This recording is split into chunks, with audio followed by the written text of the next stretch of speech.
Upon waking next morning about daylight, I found Queequeg's arm thrown over me in the most loving and affectionate manner. You had almost thought I had been his wife. The counterpane was of patchwork, full of odd little party-colored squares and triangles, and this arm of his tattooed all over with an interminable Cretan labyrinth of a figure, no two parts of which were of one precise shade. Owing, I suppose, to his keeping his arm at sea, unmethodically in sun and shade, his shirt sleeves irregularly rolled up at various times, this same arm of his, I say, looked for all the world like a strip of that same patchwork quilt, indeed partly lying on it as the arm did when I first awoke. I could hardly tell it from the quilt. They so blended their hues together, and it was only by the sense of weight and pressure that I could tell that Queequeg was hugging me. My sensations were strange. Let me try to explain them. When I was a child, I well remember a somewhat similar circumstance that befell me. Whether it was a reality or a dream, I never could entirely settle. The circumstance was this. I had been cutting up some caper or other. I think it was trying to crawl up the chimney, as I had seen a little sweep do a few days previous, and my stepmother, who, somehow or other, was all the time whipping me or sending me to bed supperless. My mother dragged me by the legs out of the chimney and packed me off to bed, though it was only 2 o'clock in the afternoon of the 21st June, the longest day in the year in our hemisphere. I felt dreadfully, but there was no help for it, so upstairs I went to my little room in the 3rd floor, undressed myself as slowly as possible so as to kill time, and with a bitter sigh got between the sheets. I lay there dismally calculating that 16 entire hours must elapse before I could hope for a resurrection. 16 hours in bed. The small of my back ached to think of it, and it was so light too, the sun shining in at the window, and a great rattling of coaches in the streets, and the sound of gay voices all over the house. I felt worse and worse. At last I got up, dressed, and softly going down in my stockinged feet, sought out my stepmother, and suddenly threw myself at her feet, beseeching her as a particular favor to give me a good slippering for my misbehavior, anything indeed but condemning me to lie abed such an unendurable length of time. But she was the best and most conscientious of stepmothers, and back I had to go to my room. For several hours I lay there broad awake, feeling a great deal worse than I have ever done since, even from the greatest subsequent misfortunes. At last I must have fallen into a troubled nightmare of a doze, and slowly waking from it, half steeped in dreams, I opened my eyes, and the before sunlit room was now wrapped in outer darkness. Instantly I felt a shock running through all my frame. Nothing was to be seen, and nothing was to be heard, but a supernatural hand seemed placed in mine. My arm hung over the counterpane, and the nameless, unimaginable, silent form or phantom to which the hand belonged seemed closely seated by my bedside. For what seemed ages piled on ages, I lay there, frozen with the most awful fears, not daring to drag away my hand, yet ever thinking that if I could but stir it 1 single inch, the horrid spell would be broken. I knew not how this consciousness at last glided away from me, but waking in the morning, I shudderingly remembered it all, and for days and weeks and months afterwards I lost myself in confounding attempts to explain the mystery. Nay, to this very hour, I often puzzle myself with it. Now, take away the awful fear, and my sensations at feeling the supernatural hand in mine were very similar in their strangeness to those which I experienced on waking up and seeing Queequeg's pagan arm thrown round me. But at length all the past night's events soberly recurred, one by one, in fixed reality, and then I lay only alive to the comical predicament, for though I tried to move his arm, unlock his bridegroom clasp, yet, sleeping as he was, he still hugged me tightly, as though naught but death should part us twain. I now strove to rouse him. Queequeg, but his only answer was a snore. I then rolled over, my neck feeling as if it were in a horse collar, and suddenly felt a slight scratch. Throwing aside the counterpane, there lay the tomahawk sleeping by the savage's side, as if it were a hatchet-faced baby. A pretty pickle, truly, thought I. A bed here in a strange house in the broad day, with a cannibal and a tomahawk. Queequeg, in the name of goodness, Queequeg, wake. At length, by dint of much wriggling and loud and incessant expostulations upon the unbecomingness of his hugging a fellow male in that matrimonial sort of style, I succeeded in extracting a grunt, and presently he drew back his arm, shook himself all over like a Newfoundland dog just from the water, and sat up in bed, stiff as a pikestaff, looking at me, and rubbing his eyes as if he did not altogether remember how I came to be there, though a dim consciousness of knowing something about me seemed slowly dawning over him. Meanwhile, I lay quietly eyeing him, having no serious misgivings now, and bent upon narrowly observing so curious a creature, when, at last, his mind seemed made up touching the character of his bedfellow, and he became, as it were, reconciled to the fact.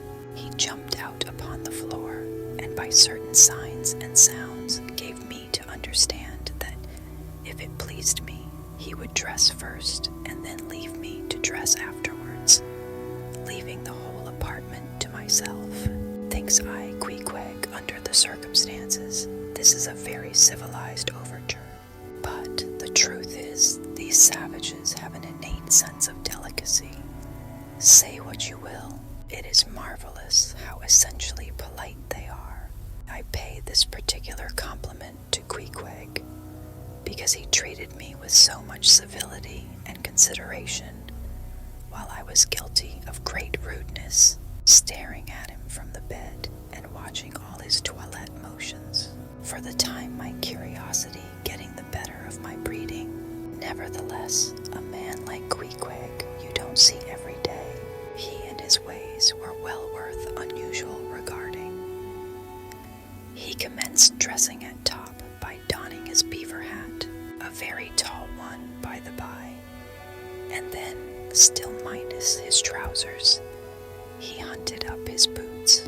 What under the heavens he did it for, I cannot tell, but his next movement was to crush himself, boots in hand and hat on, under the bed, when, from sundry violent gaspings and strainings, I inferred he was hard at work booting himself, though by no law of propriety that I ever heard of is any man required to be private when putting on his boots. But Queequeg, do you see, was a creature in the transition stage, neither caterpillar nor butterfly. He was just enough civilized to show off his outlandishness in the strangest possible manners. His education was not yet completed. He was an undergraduate. If he had not been a small degree civilized, he very probably would not have troubled himself with boots at all. But then, if he had not been still a savage, he never would have dreamt of getting under the bed to put them on. At last, he emerged with his hat very much dented and crushed down over his eyes, and began creaking and limping about the room, as if, not being much accustomed to boots, his pair of damp,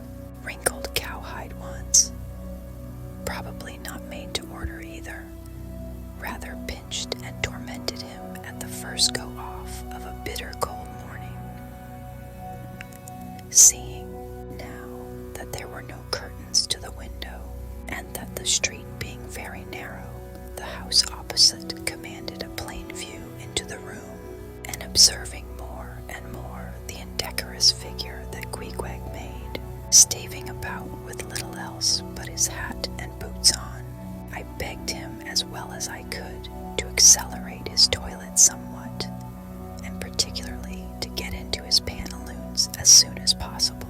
He complied, and then proceeded to wash himself. At that time in the morning, any Christian would have washed his face, but Queequeg, to my amazement, contented himself with restricting his ablutions to his chest, arms, and hands. He then donned his waistcoat, and taking up a piece of hard soap on the washstand center table, dipped it into water and commenced lathering his face. I was watching to see where he kept his razor, when lo and behold, he takes the harpoon from the bed corner, slips out the long wooden stalk, unsheathes the head, wets it a little on his boot, and striding up to the bit of mirror against the wall, begins a vigorous scraping, or rather harpooning of his cheeks. Thinks I, Queequeg, this is using Roger's best cutlery with a vengeance. Afterwards, I wondered the less at this operation when I came to know of what fine steel the head of a harpoon is made, and how exceedingly sharp the long straight edges are always kept. The rest of his toilet was soon achieved, and he proudly marched out of the room, wrapped up in his great pilot monkey jacket, and sporting his harpoon like a marshal's baton. I quickly followed suit, and descending into the bar room, accosted the grinning landlord very pleasantly. I cherished no malice towards him, though he had been skylarking with me not a little in the matter of my bedfellow. However, a good laugh is a mighty good thing, and rather too scarce a good thing, the more's the pity. So, if any one man in his own proper person afford stuff for a good joke to anybody, let him not be backward, but let him cheerfully allow himself to spend and be spent in that way. And the man that has anything bountifully laughable about him, be sure there is more in that man than you perhaps think for. The bar room was now full of the boarders who had been dropping in the night previous, and whom I had not as yet had a good look at. They were nearly all whalemen, chief mates and second mates, and third mates, and sea carpenters, and sea coopers, and sea blacksmiths, and harpooneers, and shipkeepers, a brown and brawny company, with bosky beards, and unshorn shaggy set, all wearing monkey jackets for morning gowns. You could pretty plainly tell how long each one had been ashore. This young fellow's healthy cheek is like a sun-toasted pear in hue, and would seem to smell almost as musky. He cannot have been 3 days landed from his Indian voyage. That man next him looks a few shades lighter. You might say a touch of satin wood is in him. In the complexion of a third still lingers a tropic dawn, but slightly bleached withal. He doubtless has tarried whole weeks ashore, but who could show a cheek like Queequeg, which, barred with various tints, seemed like the Andes' western slope, to show forth in one array, contrasting climates, zone by zone, grub, ho. Now, cried the landlord, flinging open a door, and in we went to breakfast. They say that men who have seen the world thereby become quite at ease in manner, quite self-possessed in company. Not always, though. Ledyard, the great New England traveler, and Mungo Park, the Scotch one, of all men they possessed the least assurance in the parlor. But perhaps the mere crossing of Siberia in a sledge drawn by dogs as Ledyard did, or the taking a long solitary walk on an empty stomach in the Negro heart of Africa, which was the sum of poor Mungo's performances. This kind of travel, I say, may not be the very best mode of attaining a high social polish. Still, for the most part, that sort of thing is to be had anywhere. These reflections just here are occasioned by the circumstance that after we were all seated at the table, and I was preparing to hear some good stories about whaling, to my no small surprise, nearly every man maintained a profound silence.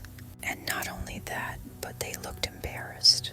Yes, here were a set of sea dogs, many of whom, without the slightest bashfulness, had boarded great whales on the high seas, entire strangers to them, and dueled them dead without winking. And yet, here they sat at a social breakfast table, all of the same calling, all of kindred tastes, looking round as sheepishly at each other as though they had never been out of sight of some sheepfold among the green mountains. A curious sight, these bashful bears, these timid warrior whalemen. But as for Queequeg, why, Queequeg sat there among them, at the head of the table too, it so chanced, as cool as an icicle. To be sure, I cannot say much for his breeding.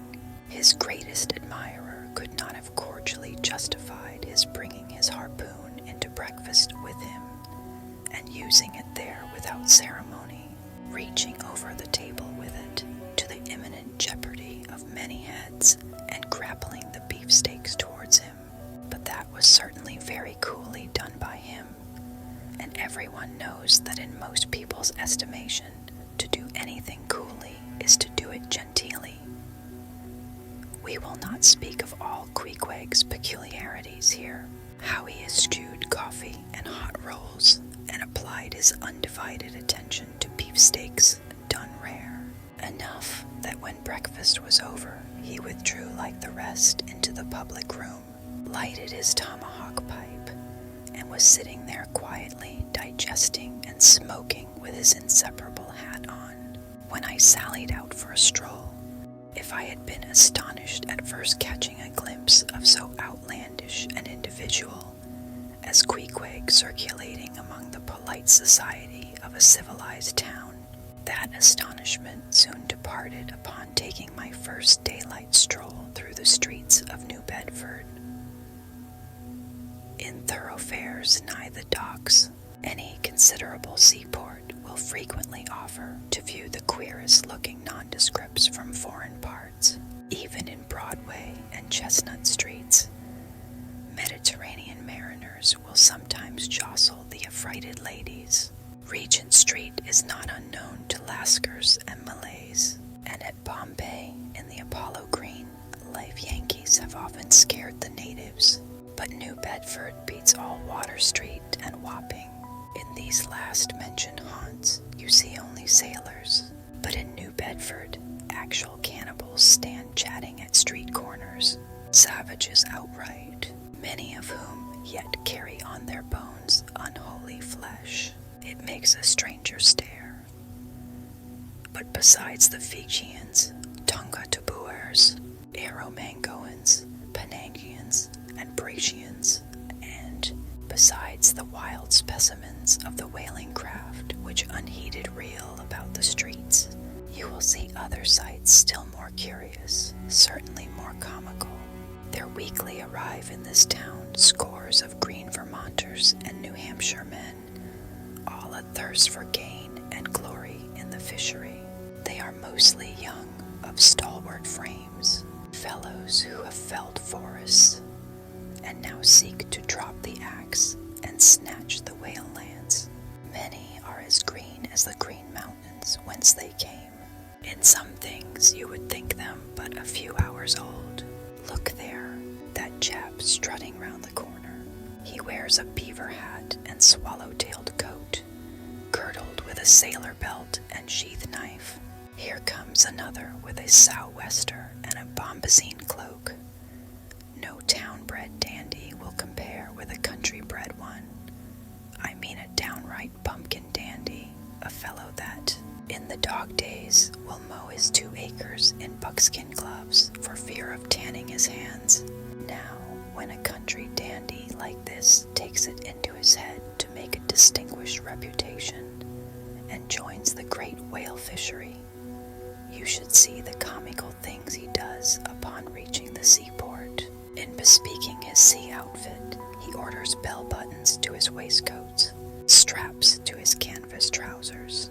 Ah, poor hayseed, how bitterly will burst those straps in the first howling gale, when thou art driven, straps, buttons, and all, down the throat of the tempest. But think not that this famous town has only harpooneers, cannibals, and pumpkins to show her visitors.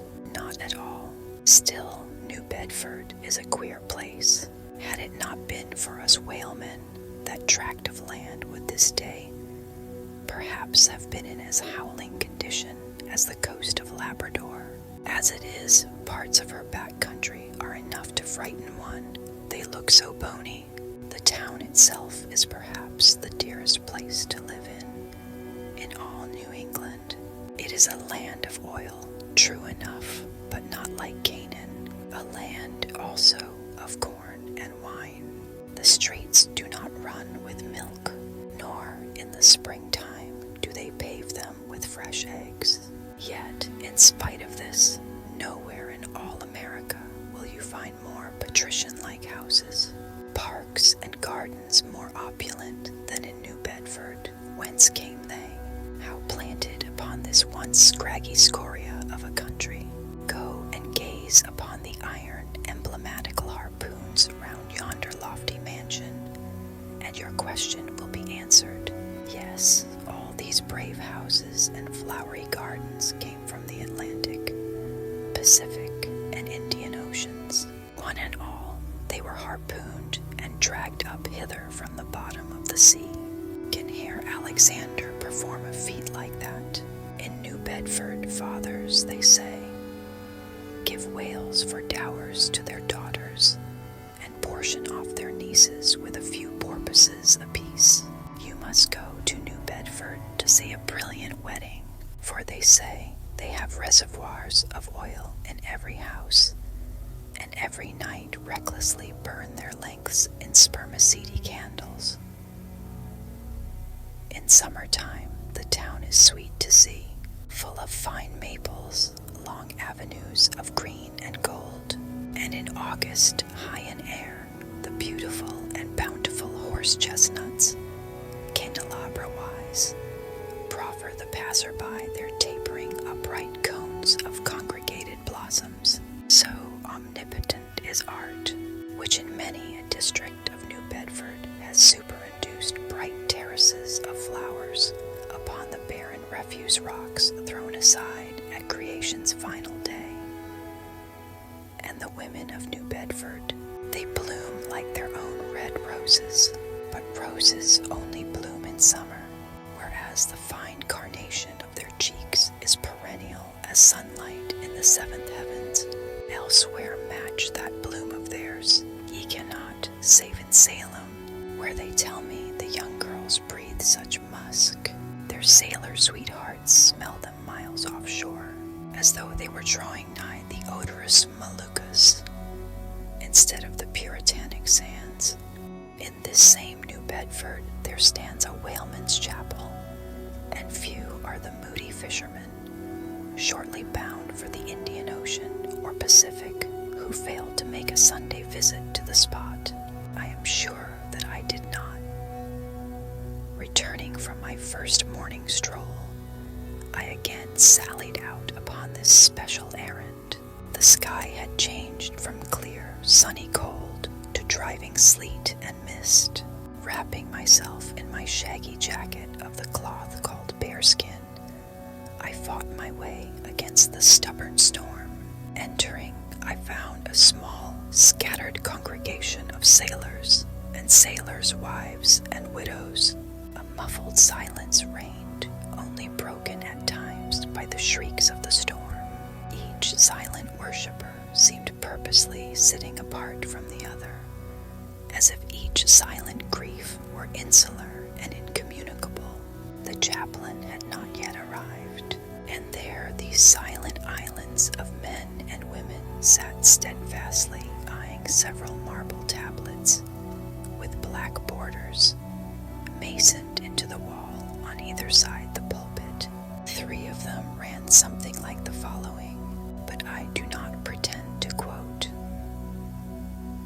sacred to the memory of John Talbot, who, at the age of 18, was lost overboard near the Isle of Desolation off Patagonia, November 1st, 1836.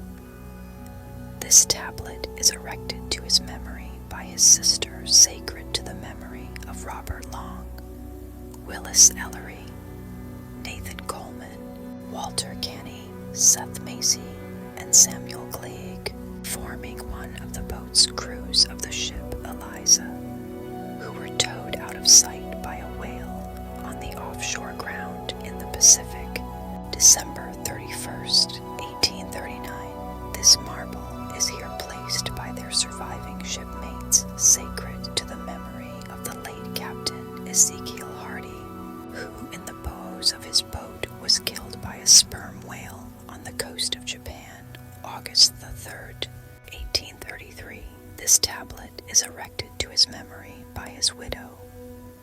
Shaking off the sleet from my ice-glazed hat and jacket, I seated myself near the door, and turning sideways was surprised to see Queequeg near me. Affected by the solemnity of the scene, there was a wondering gaze of incredulous curiosity in his countenance. This savage was the only person present who seemed to notice my entrance, because he was the only one who could not read, and therefore was not reading those frigid inscriptions on the wall.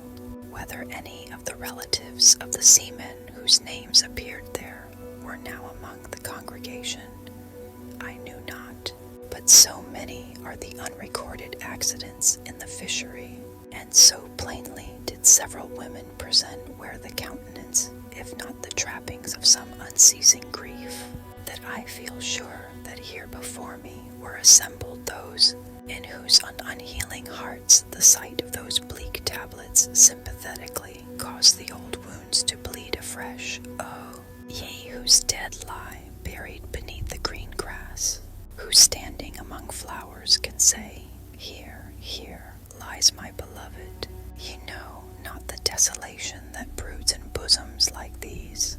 What bitter blanks in those black bordered marbles which cover no ashes! What despair in those immovable inscriptions! What deadly voids and unbidden infidelities in the lines that seem to gnaw upon all faith, and refuse resurrections to the beings who have placelessly perished without a grave! As well might those tablets stand in the cave of Elephanta as here. In what census of living creatures the dead of mankind are included, why it is that a universal proverb says of them, that they tell no tales, though containing more secrets than the Goodwin sands, how it is that to his name who yesterday departed for the other world, we prefix so significant and infidel a word, and yet do not thus entitle him, if he but embarks for the remotest Indies of this living earth. Why the life insurance companies pay death forfeitures upon immortals. In what eternal, unstirring paralysis and deadly, hopeless trance yet lies antique Adam, who died 60 round centuries ago. How it is that we still refuse to be comforted for those who we nevertheless maintain are dwelling in unspeakable bliss. Why all the living so strive to hush all the dead. Wherefore, but the rumor of a knocking in a tomb will terrify a whole city. All these things are not without their meanings, but faith, like a jackal, feeds among the tombs, and even from these dead doubts she gathers her most vital hope. It needs scarcely to be told with what feelings, on the eve of a Nantucket voyage, I regarded those marble tablets, and by the murky light of that darkened, doleful day read the fate of the whalemen who had gone before me. Yes, Ishmael, the same fate may be thine. But somehow I grew merry again. Delightful inducements to embark, fine chance for promotion, it seems. Aye, a stove-boat will make me an immortal by brevet. Yes, there is death in this business of whaling, a speechlessly quick, chaotic bundling of a man into eternity. But what then? Methinks we have hugely mistaken this matter of life and death. Methinks that what they call my shadow here on earth is my true substance. Methinks that in looking at things spiritual, we are too much like oysters observing the sun through the water, and thinking that thick water the thinnest of air. Methinks my body is but the lees of my better being. In fact, take my body, who will, take it I say, it is not me, and therefore 3 cheers for Nantucket, and come a stove-boat and stove-body when they will, for stave my soul, Jove himself cannot. I had not been seated very long ere a man of a certain venerable robustness entered.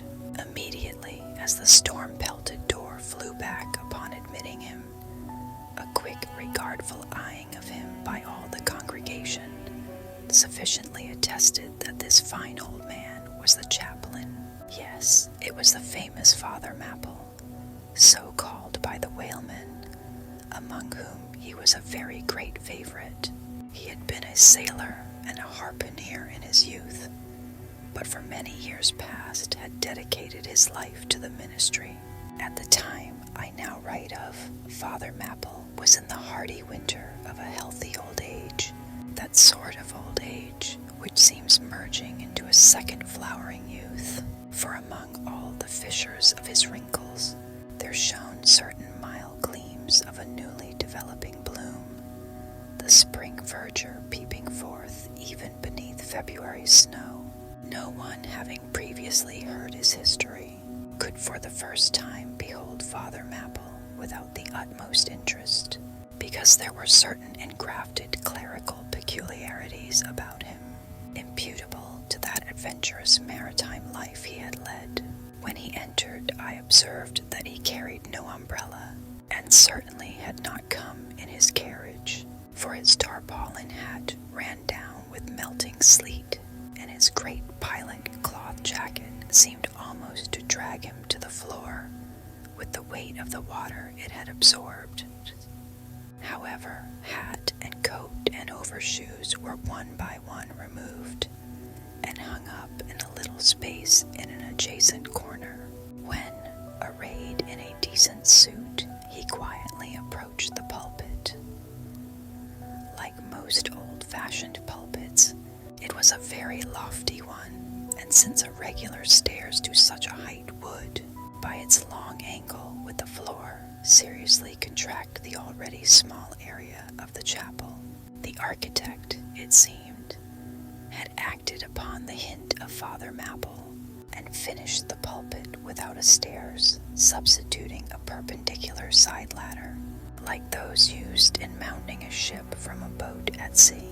The wife of a whaling captain had provided the chapel with a handsome pair of red worsted man ropes for this ladder, which being itself nicely headed and stained with a mahogany color, the whole contrivance, considering what manner of chapel it was, seemed by no means in bad taste. Halting for an instant at the foot of the ladder, and with both hands grasping the ornamental knobs of the man ropes, Father Mapple cast a look upwards, and then with a truly sailor-like but still reverential dexterity, hand over hand, mounted the steps as if ascending the main top of his vessel.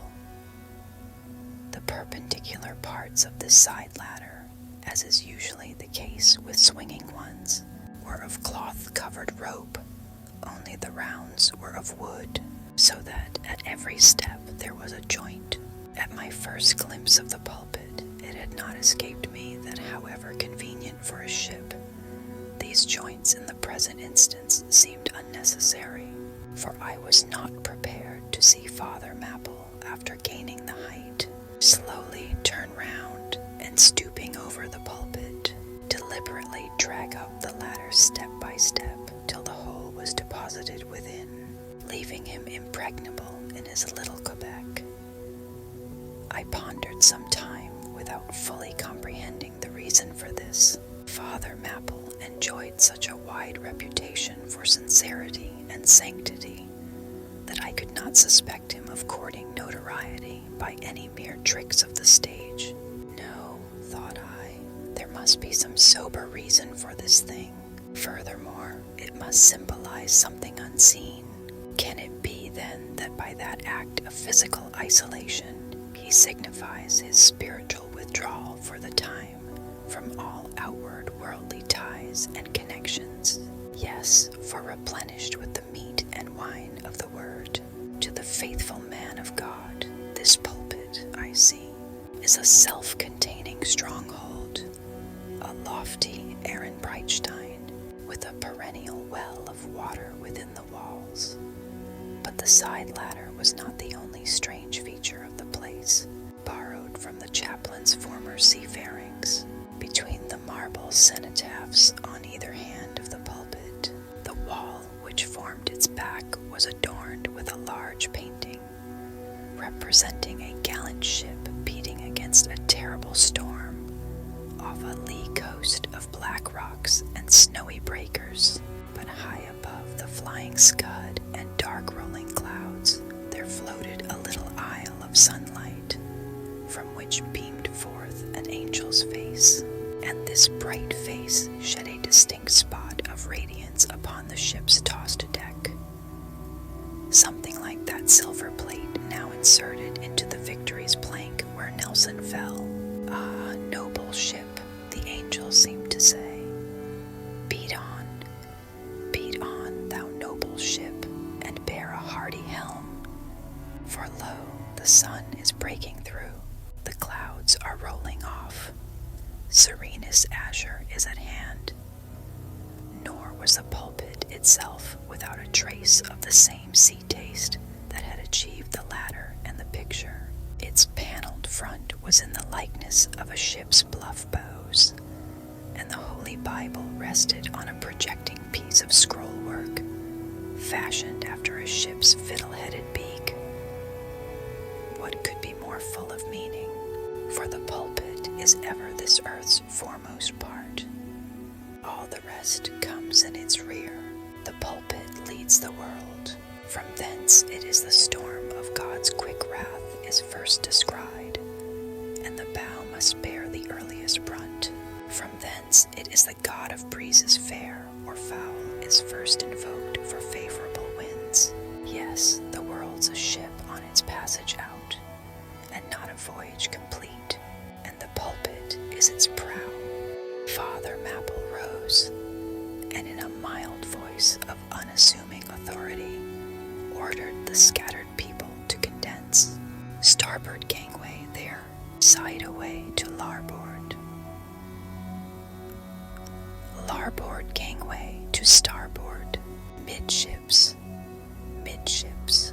There was a low rumbling of heavy sea boots among the benches, and a still slighter shuffling of women's shoes, and all was quiet again, and every eye on the preacher.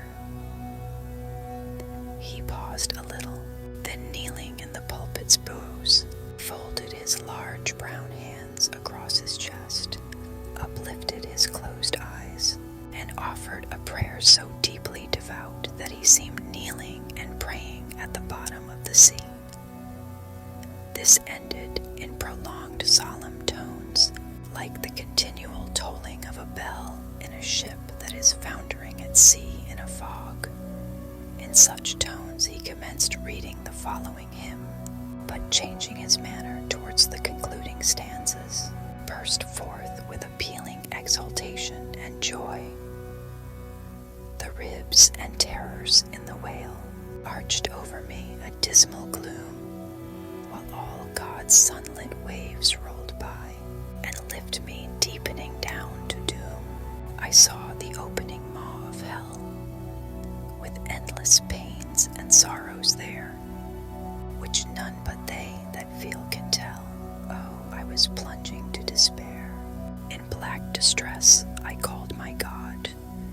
When I could scarce believe him mine, he bowed his ear to my complaints.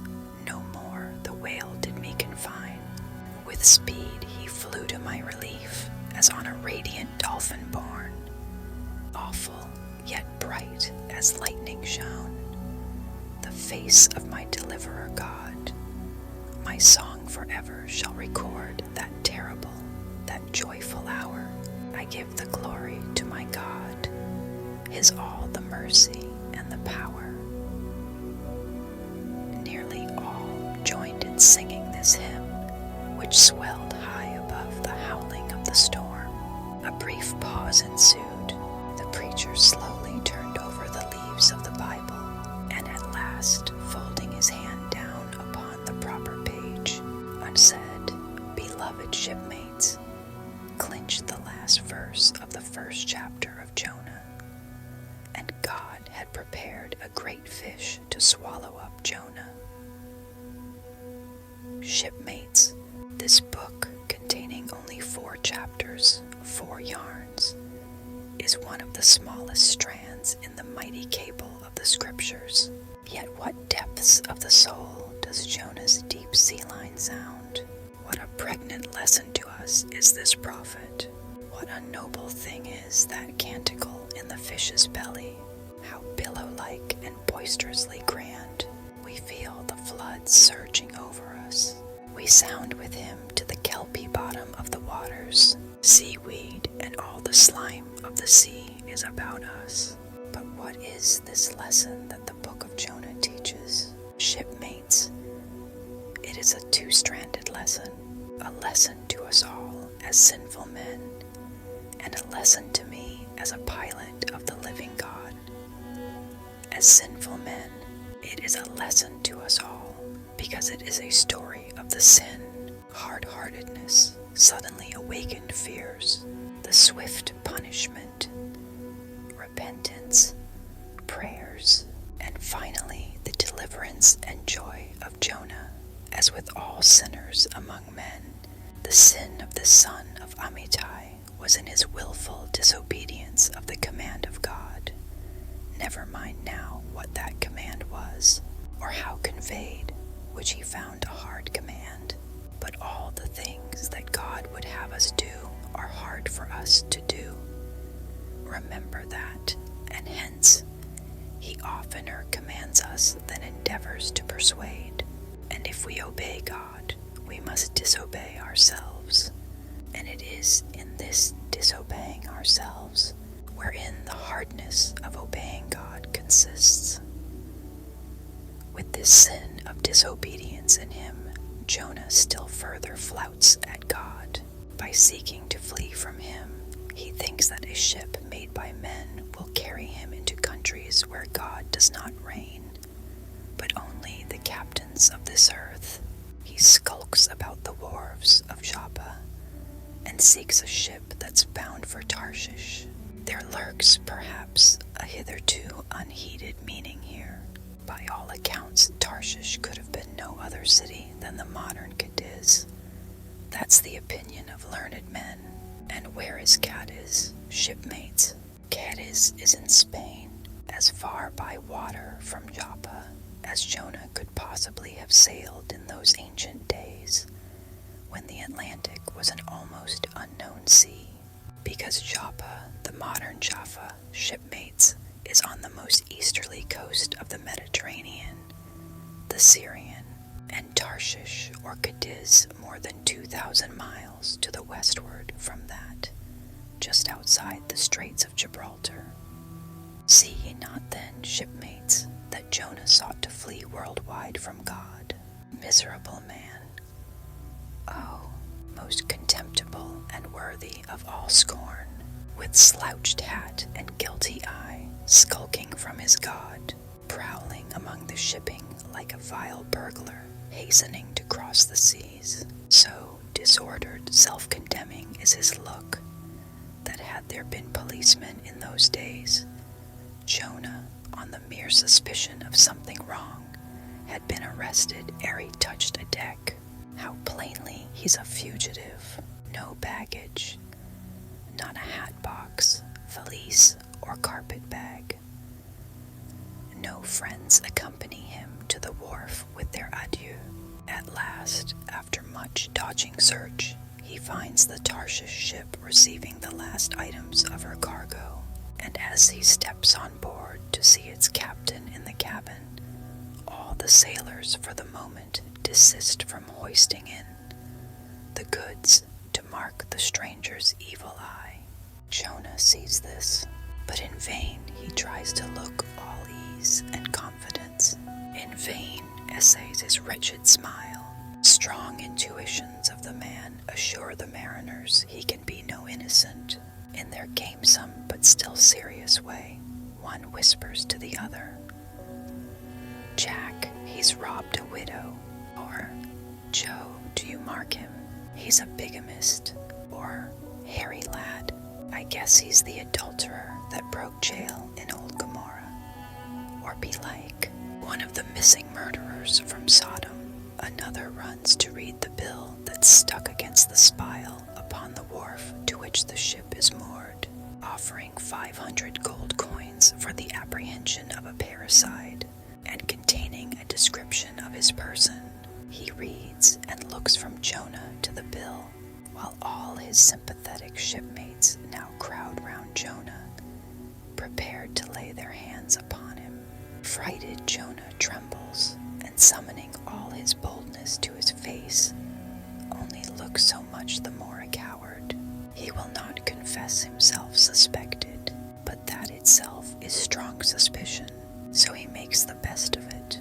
And when the sailors find him not to be the man that is advertised, they let him pass, and he descends into the cabin. "Who's there?" cries the captain at his busy desk, hurriedly making out his papers for the customs. "Who's there?" Oh, how that harmless question mangles Jonah. For the instant he almost turns to flee again, but he rallies. "I seek a passage in this ship to Tarshish." "How soon sail you, sir?" Thus far the busy captain had not looked up to Jonah, though the man now stands before him. But no sooner does he hear that hollow voice than he darts a scrutinizing glance. "We sail with the next coming tide," at last he slowly answered, still intently eyeing him. "No sooner, sir. Soon enough for any honest man that goes a passenger." Ha! Jonah, that's another stab. But he swiftly calls away the captain from that scent. "I'll sail with ye," he says. "The passage money. How much is that?" "I'll pay now, for it is particularly written, shipmates, as if it were a thing not to be overlooked in this history, that he paid the fare thereof, ere the craft did sail." And taken with the context, this is full of meaning.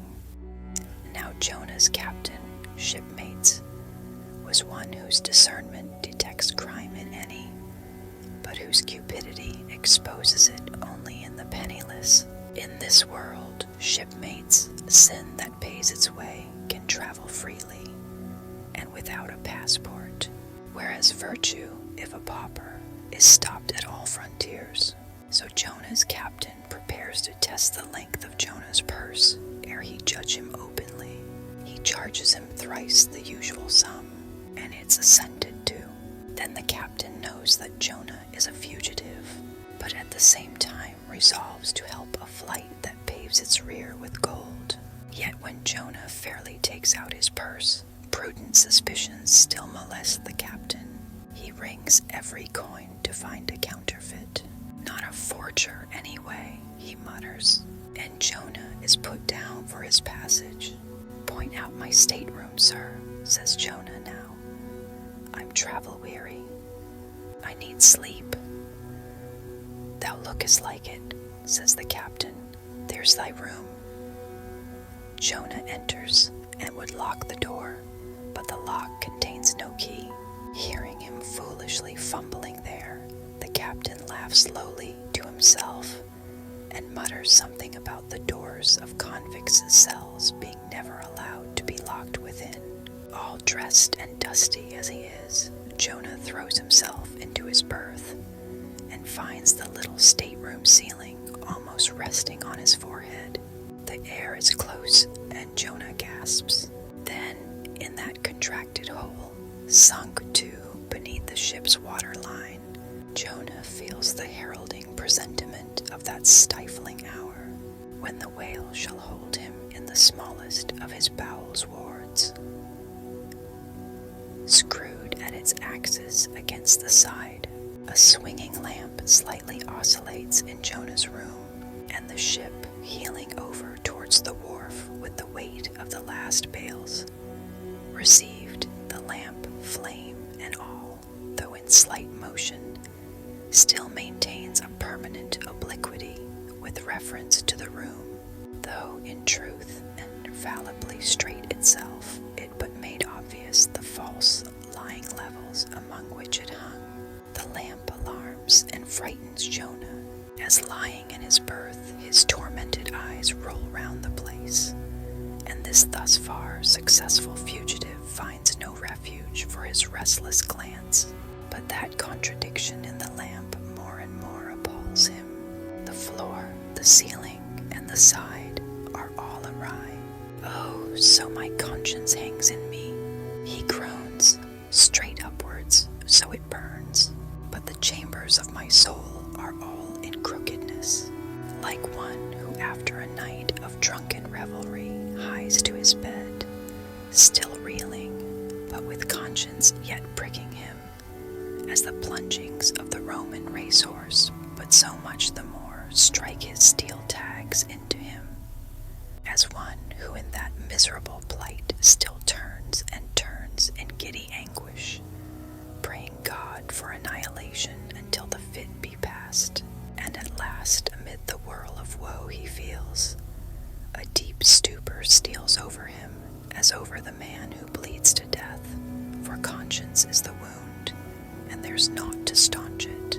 So, after sore wrestlings in his berth, Jonah's prodigy of ponderous misery drags him drowning down to sleep.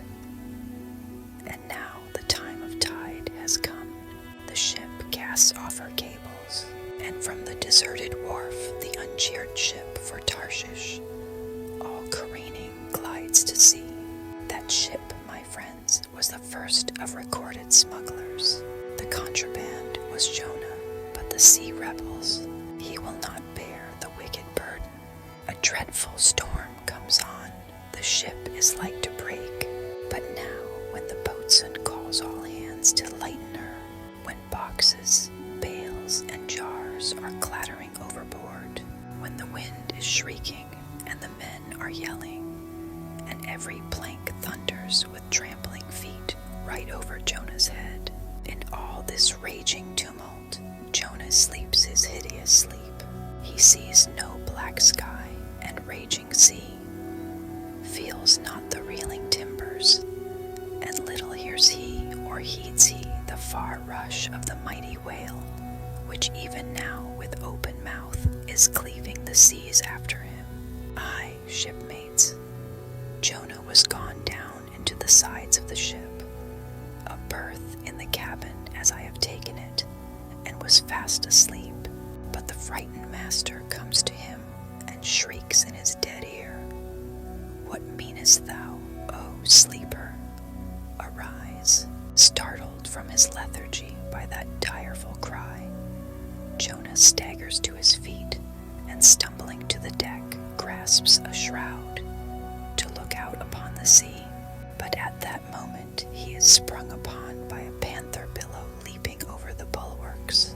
Wave after wave thus leaps into the ship, and finding no speedy vent, runs roaring fore and aft, till the mariners come nigh to drowning while yet afloat, and ever as the white moon shows her affrighted face from the steep gullies in the blackness overhead, aghast, Jonah sees the rearing bowsprit pointing high upward, but soon beat downward again towards the tormented deep. Terrors upon terrors run shouting through his soul. In all his cringing attitudes, the god fugitive is now too plainly known. The sailors mark him.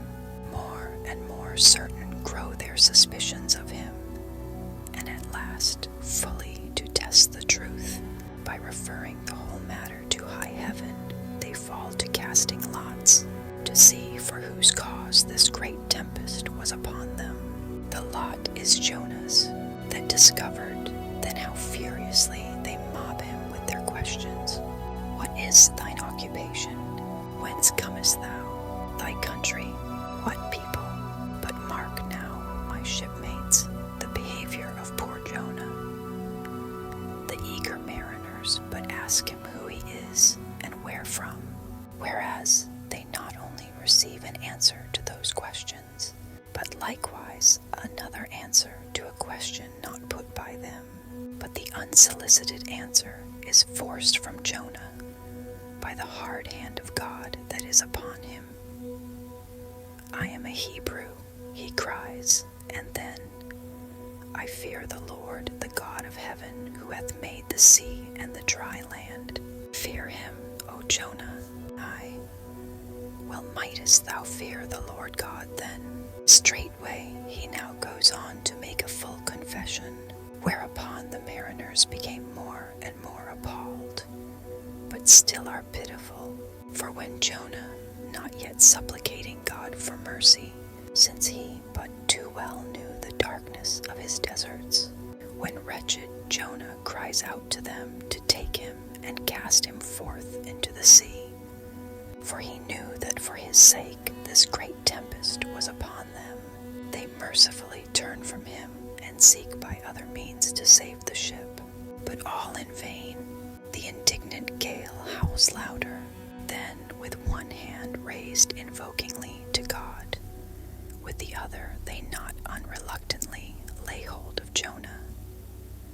And now behold Jonah taken up as an anchor and dropped into the sea, when instantly an oily calmness floats out from the east, and the sea is still as Jonah carries down the gale with him, leaving smooth water behind. He goes down in the whirling heart of such a masterless commotion that he scarce heeds the moment when he drops seething into the yawning jaws awaiting him, and the whale shoots to all his ivory teeth like so many white bolts upon his prison. Then Jonah prayed unto the Lord out of the fish's belly. But observe his prayer and learn a weighty lesson. For sinful as he is, Jonah does not weep and wail for direct deliverance. He feels that his dreadful punishment is just. He leaves all his deliverance to God, contenting himself with this, that spite of all his pains and pangs, he will still look towards his holy temple. And here, shipmates, is true and faithful repentance, not clamorous for pardon, but grateful for punishment. And how pleasing to God was this conduct in Jonah is shown in the eventual deliverance of him from the sea and the whale. Shipmates, I do not place Jonah before you to be copied for his sin, but I do place him before you as a model for repentance. Sin not, but if you do, take heed to repent of it like Jonah. While he was speaking these words, the howling of the shrieking, slanting storm without seemed to add new power to the preacher, who, when describing Jonah's sea storm, seemed tossed by a storm himself.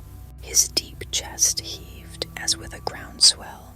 His tossed arms seemed the warring elements at work, and the thunders that rolled away from off his swarthy brow, and the light leaping from his eye, made all his simple hearers look on him with a quick fear that was strange to them. There now came a lull in his look, as he silently turned over the leaves of the book once more, and at last, standing motionless, with closed eyes for the moment, seemed communing with God and himself. But again he leaned over toward the people, and bowing his head lowly, with an aspect of the deepest yet manliest humility, he spake these words: Shipmates, God has laid but one hand upon you. Both his hands press upon me. I have read ye by what murky light may be mine, the lesson that Jonah teaches to all sinners, and therefore to ye, and still more to me. for I am a greater sinner than ye. And now how gladly would I come down from this masthead and sit on the hatches there where you sit, and listen as you listen, while some one of you reads me that other and more awful lesson which Jonah teaches to me, as a pilot of the living God, how being an anointed pilot prophet, or speaker of true things, and bidden by the Lord to sound those unwelcome truths in the ears of a wicked Nineveh, Jonah, appalled at the hostility he should raise, fled from his mission, and sought to escape his duty and his God by taking ship at Joppa. But God is everywhere. Tarshish he never reached. As we have seen, God came upon him in the whale, and swallowed him down to living gulfs of doom, and with swift slantings tore him along into the midst of the seas, where the eddying depths sucked him 10,000 fathoms down, and the weeds were wrapped about his head, and all the watery world of woe bowled over him. Yet even then, beyond the reach of any plummet, out of the belly of hell, when the whale grounded upon the ocean's utmost bones, even then God heard the engulfed, repenting prophet when he cried. Then God spake unto the fish, and from the shuddering cold and blackness of the sea, the whale came breaching up towards the warm and pleasant sun, and all the delights of air and earth, and vomited out Jonah upon the dry land. When the word of the Lord came a second time, and Jonah, bruised and beaten, his ears like two seashells, still multitudinously murmuring of the ocean, Jonah did the Almighty's bidding. And what was that, shipmates? To preach the truth to the face of falsehood. That was it. This, shipmates, this is that other lesson. And woe to that pilot of the living God who slights it. Woe to him whom this world charms from gospel duty. Woe to him who seeks to pour oil upon the waters when God has brewed them into a gale. Woe to him who seeks to please rather than to appall. Woe to him whose good name is more to him than goodness. Woe to him who, in this world, courts not dishonor. Woe to him who would not be true, even though to be false were salvation. Yea, woe to him who, as the great pilot Paul has it, while preaching to others is himself a castaway. He dropped and fell away from himself for a moment, then lifting his face to them again, showed a deep joy in his eyes, as he cried out with a heavenly enthusiasm, But oh, shipmates, on the starboard hand of every woe there is a sure delight, and higher the top of that delight than the bottom of the woe is deep. Is not the main truck higher than the kelson is low? Delight is to him a far, far upward and inward delight, who against the proud gods and commodores of this earth ever stands forth his own inexorable self. Delight is to him whose strong arms yet support him, when the ship of this base, treacherous world has gone down beneath him. Delight is to him who gives no quarter in the truth, and kills, burns, and destroys all sin, though he pluck it out from under the robes of senators and judges. Delight, top-gallant delight, is to him who acknowledges no law or lord, but the Lord is God, and is only a patriot to heaven. Delight is to him whom all the waves of the billows of the seas of the boisterous mob can never shake from this sure keel of the ages. An eternal delight and deliciousness will be his, who coming to lay him down can say with his final breath, O Father, chiefly known to me by thy rod, mortal or immortal, here I die. I have striven to be thine more than to be this world's or mine own, yet this is nothing. I leave eternity to thee. For what is man that he should live out the lifetime of his God?